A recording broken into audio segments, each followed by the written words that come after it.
ما هي الحقائق الجديدة التي تريد إسرائيل أن تفرضها على أرض الواقع في تغيير إحداثيات المسجد الأقصى؟ الحقيقة الإسرائيليون أخي الكريم ماضون في مخططاتهم. هم يخططون لهدم المسجد الأقصى المبارك، هذا الهدف الأساس، وإقامة ما يسمى بهيكلهم المزعوم بدلا منه. صحيح. هذا ليس افتراء منا، إنما منشوراتهم الإعلامية توضح ذلك. يعني مثلا عندهم دليل القدس الذي يوزع على السائحين وعلى الزوار وفي طائرات العال. تظهر مدينة القدس بجمالها وببهائها، وعندما تنظر إلى موقع المسجد الأقصى المبارك على الخريطة تجد أنه قد أزيل ووضع أمام مكانه الهيكل المزعوم.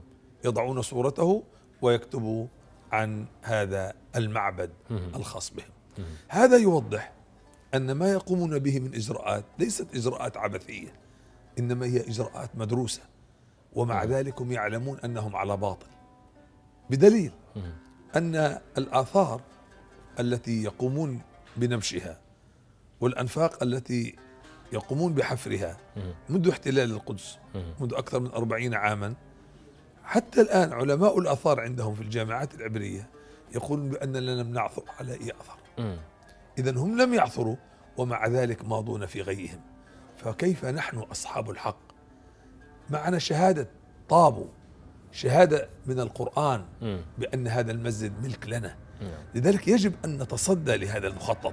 يعني مثلا يأتي واحد زي مسكوفيتش يتبرع بمئات الملايين لإقامة مستوطنة في جبل أبي غنيم. إيش جبل أبي غنيم؟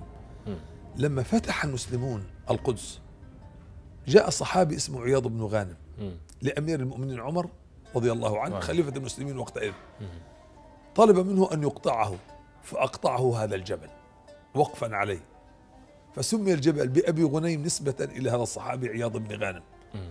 الآن اليهود يريدون أن يغيروا الاسم، التهويد، شوف تهويد المكان، يطردون أهاليها، والإنسان لا، سموه بالاسم العبري هار حماه، والذي تعني هو الذي يعني جبل أبي غنيم. غيروا اسمه حتى لو جاء أي واحد بعد سنة أو 5 أو 10 لا يعرف أن هذا أثرا إسلاميا. كما نقول حائط البراق هم يقولوا حائط المبكى. مش تغيير فقط طبيعة الأرض، لا، تغيير الاسم حتى ينزعوا هذا من التاريخ. لذلك هم يدعمون. يأتي مثلا لإقامة حي استيطاني ملاصق للمسجد الأقصى المبارك، شراء البيوت، إغراءات، كذا.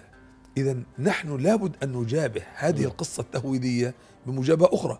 اليهود مثلا عملوا على تهويد المدينة ضمن مخططات. أولا قاموا بإحاطة المدينة بجدار الفصل العنصري. هذا الجدار فصلها عن محيطها، سواء من الضفة الغربية رام الله والمدن الأخرى، أو من الناحية الضفة الغربية من الناحية الجنوبية بيت لحم والخليل عن طريق هذا الطوق.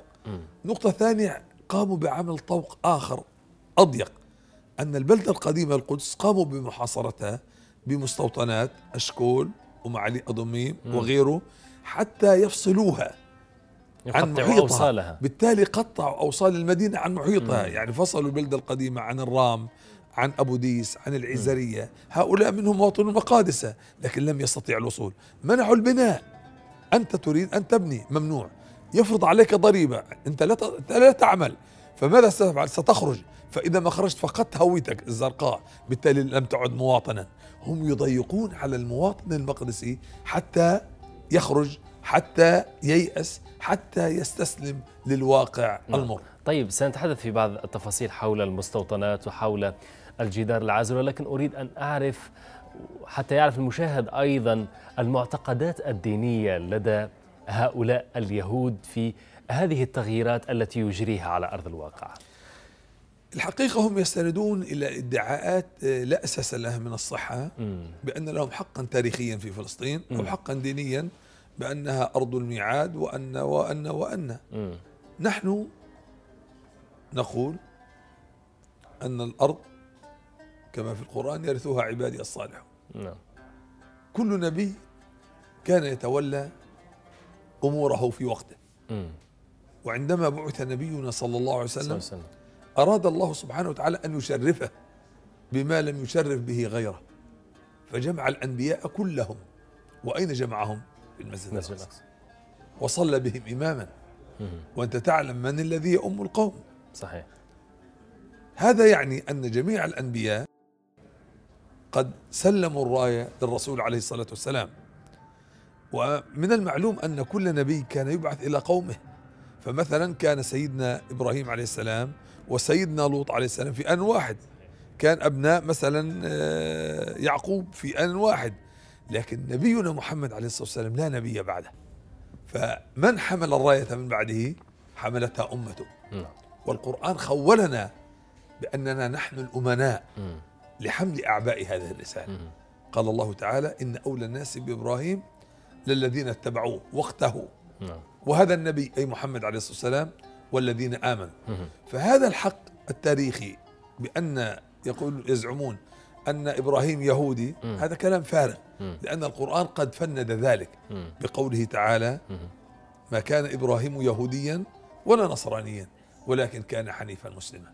فإبراهيم هو الذي وضع أسس الحنيفية السبعة، لذلك الله قال: ملة الحنيفية أبيكم هي الإسلام، قال: ملة أبيكم إبراهيم هو سماكم المسلمين.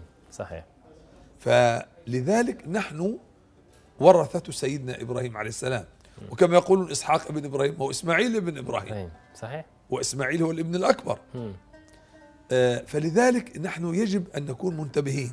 هذا الحق التاريخي. أما الحق أقصد الديني، أما الحق التاريخي فالفلسطينيون اليبوسيون الكنعانيون متواجدون في فلسطين منذ 3500 عام أو 4000 عام قبل الميلاد. وكيف تردون على من يقول أن لديهم حق في هو يزعم أن له حقا، نعم، لكن من ناحية تاريخية ومن ناحية دينية لا يوجد له أي حق.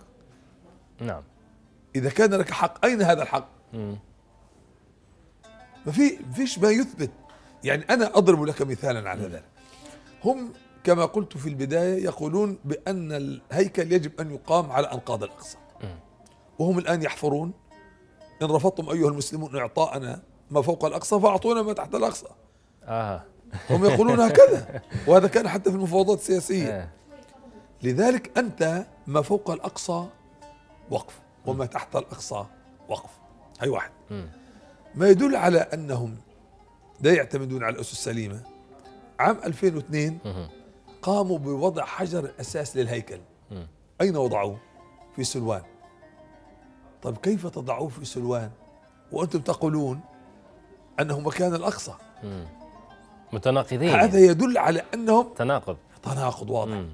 الآن جاءوا قبل حوالي 4 شهور وبنوا كنيسا ملاصق للمسجد الأقصى.